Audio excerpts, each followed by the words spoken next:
बच्चे ज्वाइन करते रहेंगे।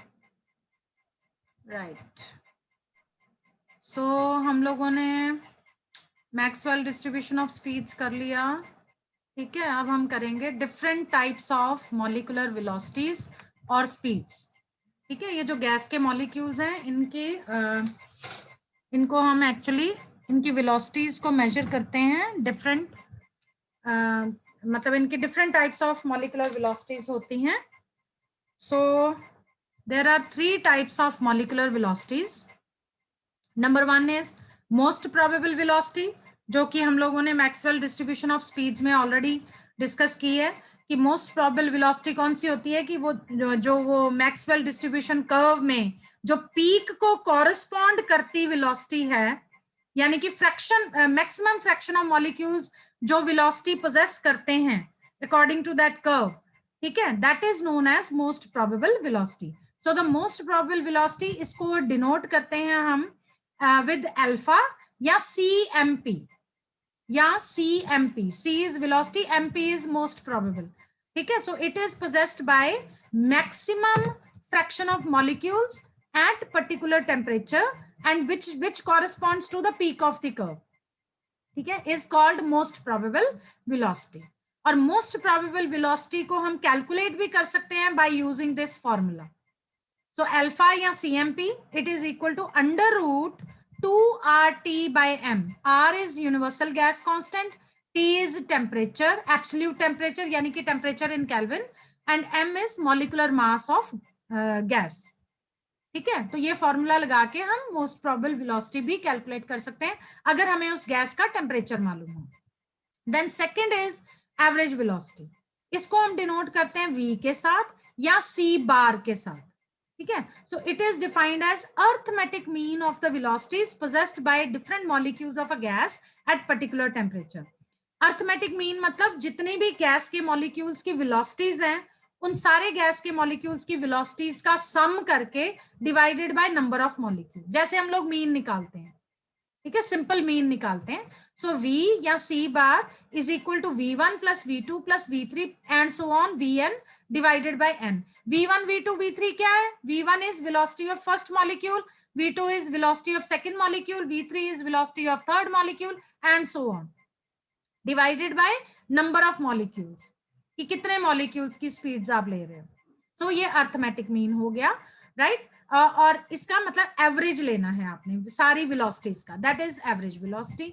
लेकिन क्योंकि गैस के मॉलिक्यूल्स बहुत ज्यादा होते हैं, राइट, तो हम एक एक मॉलिक्यूल की स्पीड को प्लस नहीं करते, तो उसमें ऐसा होता है कि कुछ मॉलिक्यूल्स की स्पीड एक जैसी होती है, ठीक है, कुछ मॉलिक्यूल्स की स्पीड डिफरेंट होगी, तो उसमें हम कैसे निकालेंगे एवरेज वेलोसिटी?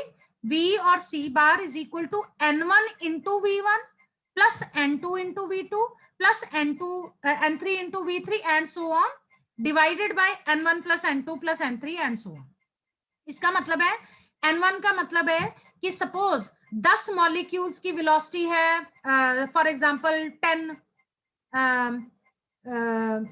मीटर स्क्वायर पर सेकेंड, ठीक है, राइट राइट, तो क्या होती है वेलोसिटी, मीटर स्क्वायर नहीं, सॉरी, मीटर पर सेकेंड, राइट।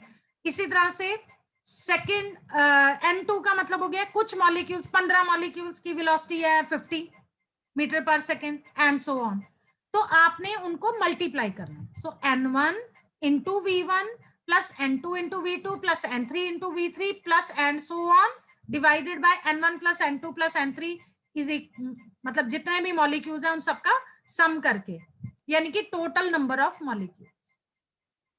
ठीक है, तो ये फॉर्मूला भी होता है। और एक और फॉर्मूला भी है, अगर आपके पास गैस का टेम्परेचर है, आपको पता हो, राइट, तो आप इस फॉर्मूला से भी एवरेज वेलोसिटी निकाल सकते हैं। सो V और C bar is equal to under root 8RT by pi m। R is universal gas constant, T is temperature in Kelvin यानी absolute temperature, M is molecular mass of gas and pi तो constant होता है 3.14। ठीक है, तो ये formula लगा के भी हम एवरेज वेलोसिटी जो है गैस के मॉलिक्यूल्स की कैलकुलेट कर सकते हैं। देन तीसरी type of molecular speed is root mean square velocity. Root mean square velocity, इसको हम डिनोट करते हैं यू के साथ या CRMS, सी के पैरों में RMS, R root mean square, RMS का मतलब root mean square. So it is defined as the square root of mean of squares of different velocities. ये कैसे निकालेंगे? हम क्या करेंगे, जितनी वेलोसिटीज दी हुई हैं गैस के मॉलिक्यूल्स की, पहले हम उसका स्क्वायर लेंगे, सारों का स्क्वायर, वेलोसिटीज का स्क्वायर, फिर उसका हम मीन लेंगे और फिर हम उसका स्क्वायर रूट लेंगे. That is root mean square velocity.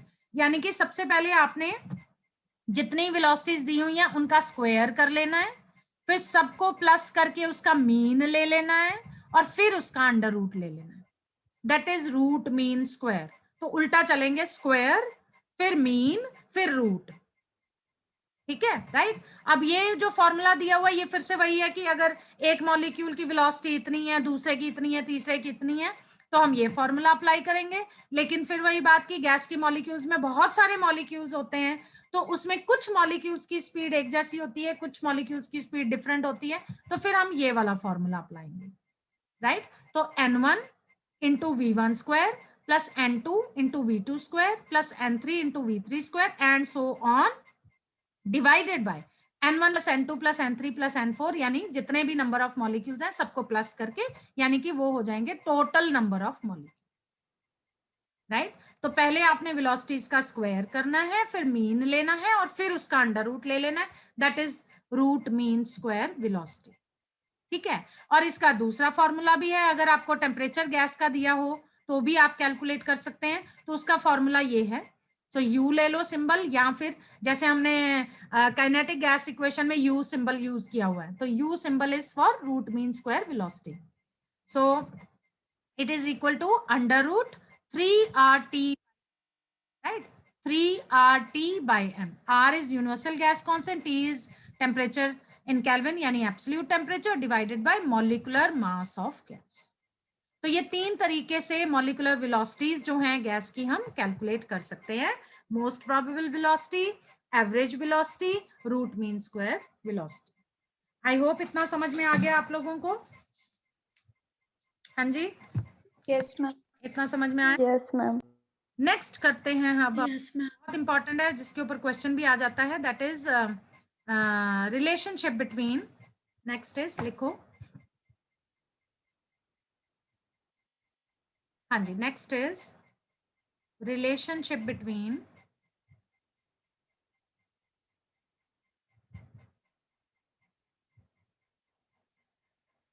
Most probable velocity. अब मैं सिंबल्स ही लिख रही हूं. मोस्ट प्रोबेबल वेलोसिटी, ठीक है, average velocity v and root mean square velocity, root mean square velocity. अब इनके बीच में हम लोगों ने रिलेशनशिप देखना है कि ये आपस में कैसे एक दूसरे के साथ रिलेटेड है. तो अभी हम लोगों ने इनके फॉर्मूलाज लिखे थे, राइट. फॉर्मूला क्या था? Alpha, alpha is most probable velocity. Alpha लिख लो, नहीं तो CMP लिख लो, एक ही बात है, राइट. अंडर रूट, इसका फॉर्मूला है 2RT by m. ठीक है. देन एवरेज वेलोसिटी v का फॉर्मूला है, v लिख लो या C बार लिख लो, it means one and the same thing. इसका फॉर्मूला है 8RT by pi m, right. और root mean square velocity u लिख लो या CRMS लिख लो पैरों में, it is equal to under root 3RT by m. So ये इनके फॉर्मूलाज थे. अब ये आपस में कैसे रिलेटेड है, अगर हम इन तीनों की निकालें, क्या कहते हैं, रेशो, ठीक है, यानी कि alpha is to average velocity is to root mean square velocity, तो इनका आंसर आएगा 1:1.128 इज टू 1.224. ठीक है. अगर हम इन तीनों की को इनकी रेशो निकालें तो इसकी रेशो ये आएगी 1:, ये बहुत इंपॉर्टेंट है, प्लीज इसको याद कर लेना, वेरी इंपॉर्टेंट. इसको डब्बे में डाल लो.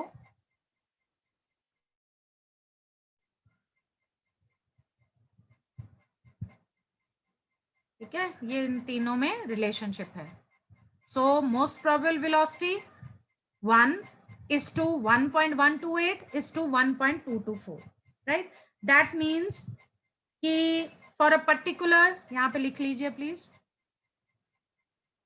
For a particular gas at a particular temperature,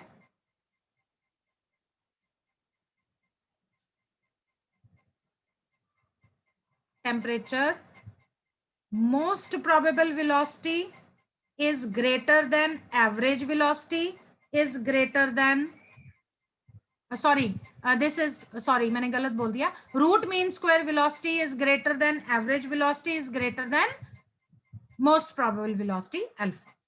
ठीक है, तो इसको भी डब्बे में डाल लो क्योंकि ये इंपॉर्टेंट चीजें हैं। ठीक है, इसको भी याद रखना, राइट। और इसको ग्राफिकली भी आप दिखा सकते हो, मैं ग्राफ बना के भी दिखा देती हूँ, so you can show it graphically also. तो अगर हम इसका ग्राफ प्लॉट करेंगे, राइट, तो ये मैक्सवेल डिस्ट्रीब्यूशन ऑफ स्पीड्स का कर्व है, it is like this, right. तो ये है बेटा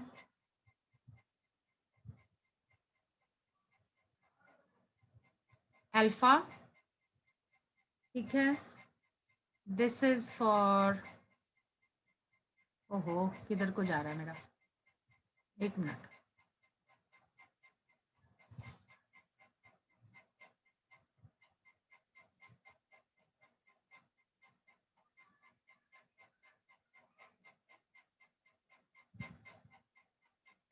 हाँ जी, this one is for average velocity, ठीक है, and this one is for root mean square velocity, right. तो ये इसको ऐसे कॉरेस्पॉन्ड करेगा, अल्फा, साथ साथ में ग्राफ ड्रॉ करा करो बेटा। This is for average, right, and this one is for root mean square. So इस तरफ हमने लिया प्रोबेबिलिटी ऑन वाई एक्सिस और इस तरफ हमने लिया मॉलिक्यूलर वेलोसिटीज, राइट। चलो अब हम इसके थोड़े से न्यूमेरिकल्स भी कर लेते हैं क्योंकि न्यूमेरिकल्स आते हैं पेपर में, राइट। तो चलिए एक दो न्यूमेरिकल्स भी कर लेते हैं, राइट। तो जैसे कि इसमें फर्स्ट ये है बेटा पेज नंबर 20, एग्जाम्पल नंबर 1, ठीक है। इसमें वो कह रहा है एग्जाम्पल नंबर 1, इसमें वो कह रहा है calculate root mean square velocity, root mean square velocity, लिख लो साथ साथ में, average velocity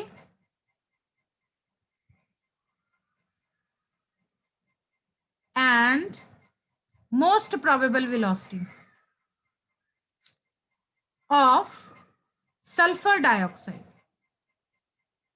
at 427 degree Celsius, ठीक है। तो इस तरह से आपको न्यूमेरिकल आ सकता है। अब इसको हम कैसे करेंगे, राइट। सो इसमें आपको क्या कह रहा है वो, सबसे पहले रूट मीन स्क्वायर वेलोसिटी निकालिए, एवरेज वेलोसिटी निकालिए और मोस्ट प्रोबेबल वेलोसिटी निकालिए, ठीक है। तो हम क्या करेंगे, हम सबसे पहले root mean square value velocity की कैलकुलेशन करेंगे। तो सबसे पहले हमारा काम है calculation of root mean square velocity, और उसका फॉर्मूला होता है अंडर द रूट, ठीक है, क्या था, 3RT/m, ठीक है। अब इसमें आपको टेम्परेचर दे रखा है, तो आपने क्या करना है, टेम्परेचर आपको केल्विन में चाहिए, उसने डिग्री में दे रखा है। सो टेम्परेचर इज 427 डिग्री सेल्सियस, इसको आप 273 से प्लस कर दीजिए, यानी कि ये आपके पास आ गया 700 केल्विन, राइट। उसके बाद मॉलिक्यूलर मास आपको चाहिए, सल्फर डाइऑक्साइड का वो नहीं दिया होगा, खुद कैलकुलेट करना है। तो सल्फर डाइऑक्साइड का मॉलिक्यूलर मास, सल्फर का एटॉमिक मास होता है 32, ऑक्सीजन का होता है 16, तो 16 के यहाँ पे 2 हैं, तो 16 इंटू 2, दैट मीन्स ये आ गया आपके पास 64 gram per mole. This is the molecular mass, ठीक है। और आर की वैल्यू आप लोगों ने ये वाले न्यूमेरिकल्स में हमेशा लेनी है 8.314 इंटू 10⁻⁷, या आप जाउल्स में भी ले सकते हो। अगर आप जाउल्स में लोगे तो आंसर जाउल्स में आ जाएगा, ठीक है, जाउल्स में भी ले सकते हैं, लेकिन हम ये ले रहे हैं 8.314 इंटू 10⁻⁷ अर्ग्स पर डिग्री पर मोल, पर डिग्री पर मोल, क्योंकि सीजीएस सिस्टम ले रहे हैं हम।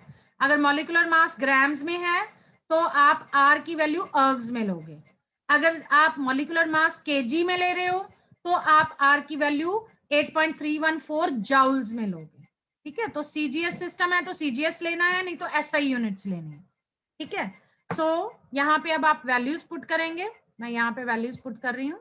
So that means root mean square velocity is equals to under the root 3 into 8.314 into 10⁻⁷ into 700 divided by molecular mass is 64. So जब आप इसको कैलकुलेट कर लोगे ये आपका आंसर आ जाएगा 5.223 into 10⁻⁴ centimetre per second velocity है। तो नेचुरली आपने सीजीएस सिस्टम लिया है तो सेंटीमीटर्स में आएगा, अगर आप इसको मीटर्स में कन्वर्ट करना चाहो तो मीटर्स में भी कन्वर्ट कर सकते, ठीक है। अब रूट मीन स्क्वायर वेलोसिटी आ गई, इससे हम अब एवरेज वेलोसिटी निकालेंगे और मोस्ट प्रोबेबल वेलोसिटी निकालेंगे। तो यहां पे हमारा काम आएगा relationship, right. Now second step है हमारा कैलकुलेशन ऑफ एवरेज वेलोसिटी, ठीक है, कैलकुलेशन ऑफ एवरेज वेलोसिटी। अब एवरेज वेलोसिटी कैलकुलेट करने के लिए हमें फॉर्मूला लगाने की जरूरत नहीं है। So average velocity is equal to 0.9213 into root mean square velocity, that is u, ठीक है। तो जो हमारा आंसर आया ऊपर उसको 0.9213 के साथ मल्टीप्लाई कर दीजिए, 5.223 इंटू 10⁻⁴, और ये हमारा आंसर आ जाएगा।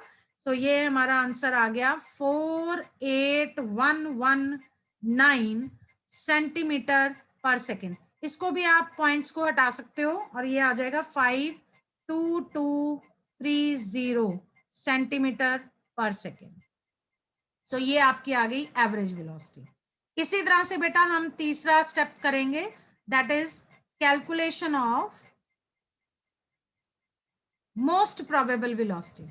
उसके लिए भी हम रिलेशनशिप लगाएंगे, फॉर्मूला लगाने की जरूरत नहीं है हमें, ठीक है। तो most probable velocity is denoted by alpha या सीएमपी, अल्फा या CMP. So it is equal to 0.816 into root mean square velocity. तो 0.816 into root mean square velocity क्या थी, 52230, तो ये हमारा आंसर आ जाएगा 42620 सेंटीमीटर पर सेकेंड, ठीक है। तो इस तरीके से आपने न्यूमेरिकल्स निकालने हैं।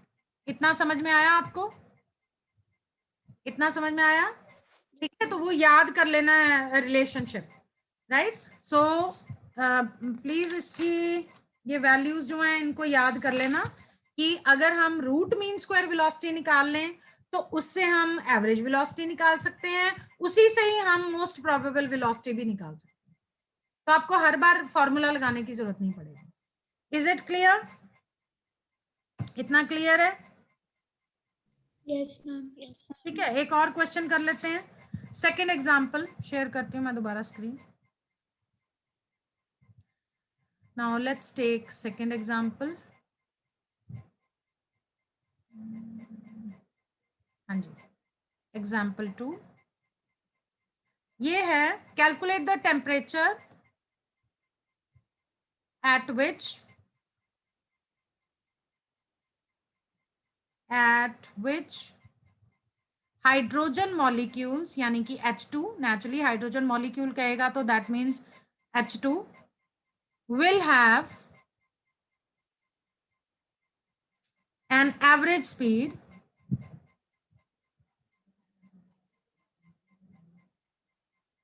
of 1,76,400 centimetre per second. ठीक है, अब हम इसका कैलकुलेट करते हैं। इसके लिए हमें फॉर्मूला चाहिए, तो एवरेज स्पीड का फॉर्मूला है हमारे पास। पहले तो हमें एवरेज स्पीड कितनी दी हुई है, 1,76,400 सेंटीमीटर पर सेकेंड। ठीक है, तो हमारे पास इसका फॉर्मूला भी है, हम फॉर्मूला से भी कर सकते हैं या हम ये वाला रिलेशनशिप भी लगा सकते हैं, एवरेज वेलोसिटी वाला, ये वाला भी लगा सकते हैं। ठीक है, 0.9213 से अगर हम इसको डिवाइड कर दें तो हमारे पास रूट मीन स्क्वायर वेलोसिटी आ जाएगी और फिर हम उसको अप्लाई कर सकते हैं, लेकिन हम डायरेक्ट फॉर्मूला भी लगा सकते हैं। So direct formula average velocity का है अंडर रूट, क्या था फॉर्मूला, कोई बताएगा?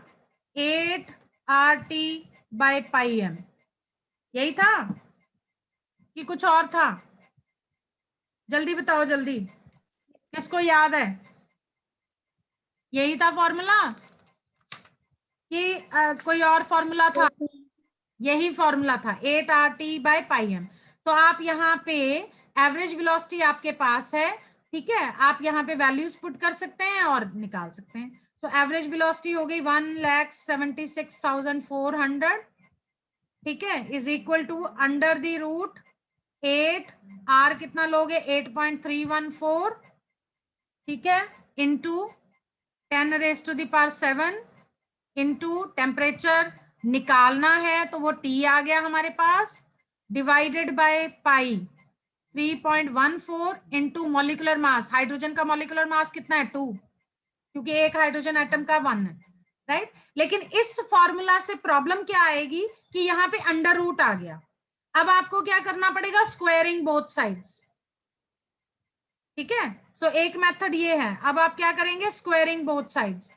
स्क्वायरिंग बोथ साइड्स करके नेचुरली यहाँ पे भी स्क्वायर हो जाएगा, अंडर रूट खत्म हो जाएगा और आप टी की वैल्यू मल्टीप्लाई डिवाइड करके टी की वैल्यू निकाल सकते हैं। एक मेथड ये है। एक मेथड और है जो मैं आपको बताती हूँ, वो है कि आप क्या करेंगे, पहले निकाल लेंगे root mean square velocity, u is equal to कौन सा फॉर्मूला लगा के, ये वाला जो मैंने बोला था, ये वाला फॉर्मूला लगा।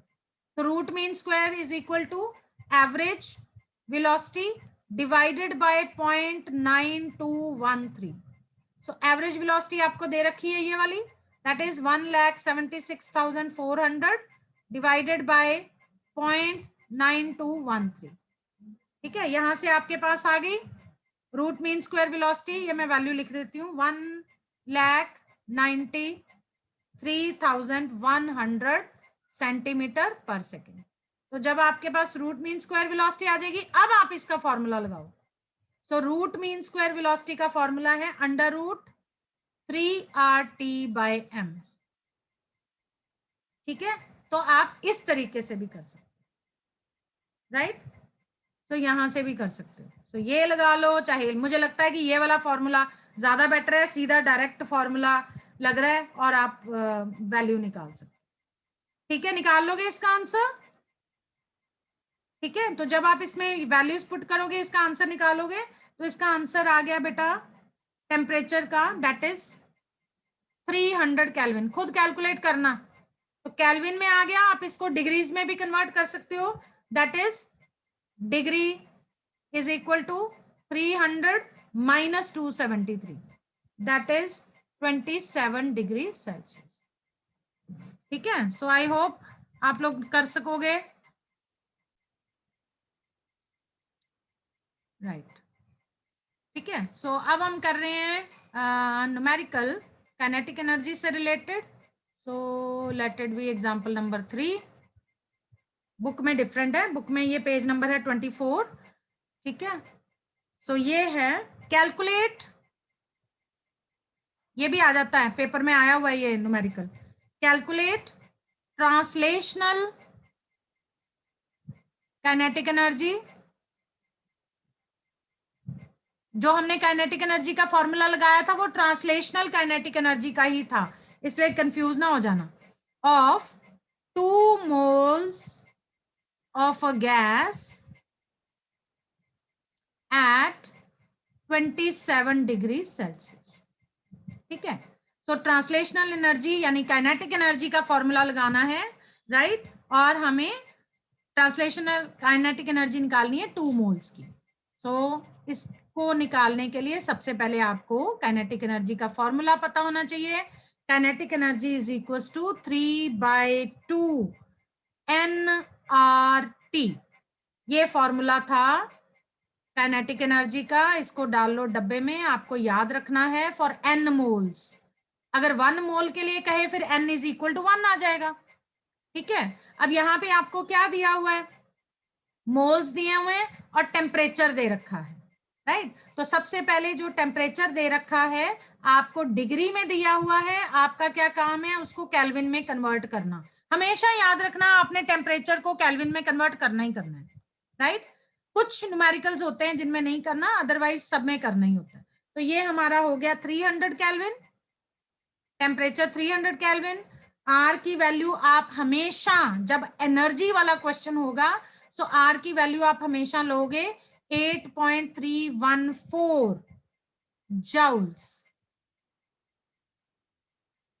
ठीक है, 8.314 जूल्स, क्योंकि यहाँ पे कोई यूनिट का चक्कर नहीं है इसलिए आप एसआई यूनिट लीजिए, सो जूल्स में लेंगे, राइट। और अब हम वैल्यूज पुट कर देंगे। एन भी दिया हुआ है आपको, एन कितना है 2 मोल्स, राइट। बस फॉर्मूला लगाएंगे। So therefore kinetic energy is equal to 3/2 into n की जगह पे 2 इंटू आर की जगह पे 8.314 इंटू टेम्परेचर की जगह पे 300।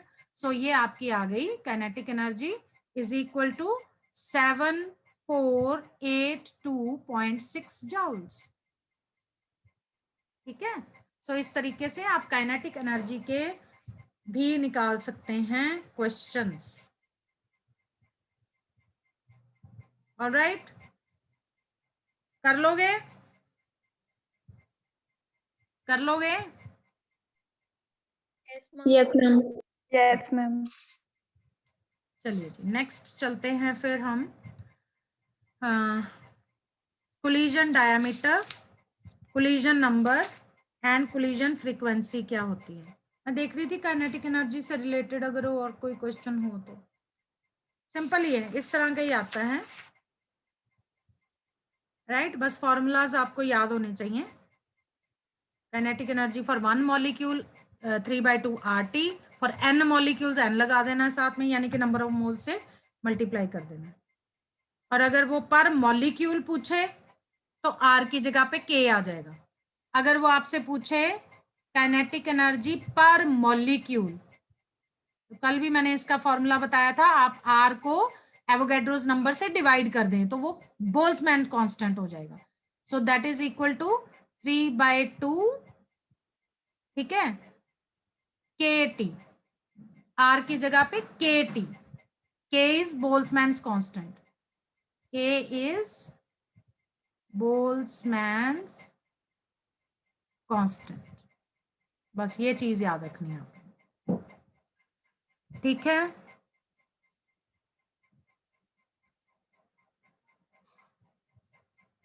राइट, चलिए आगे चलते हैं।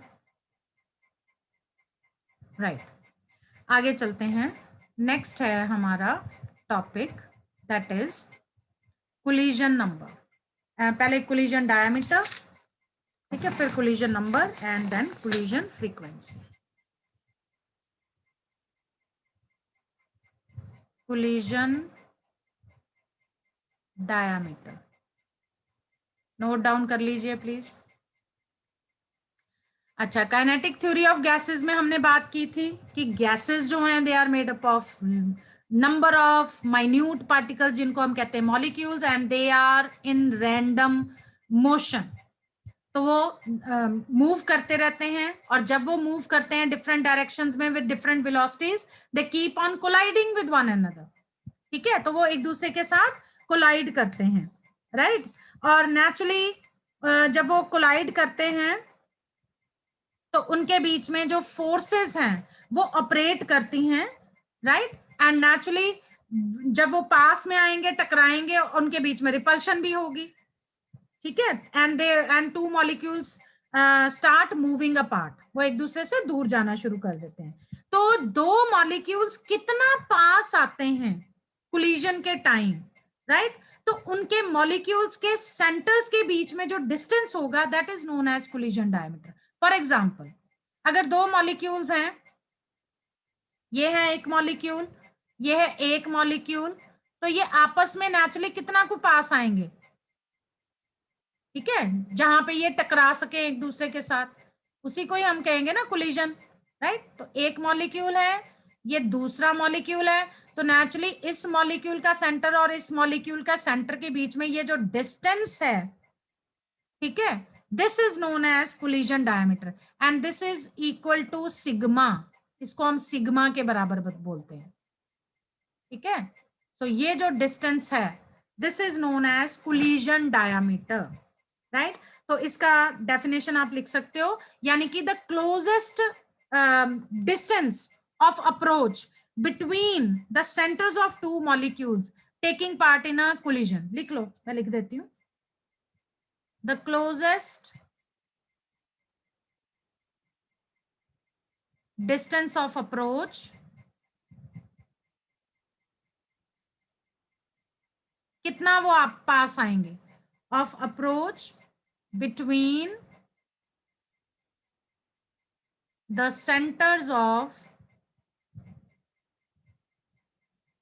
two molecules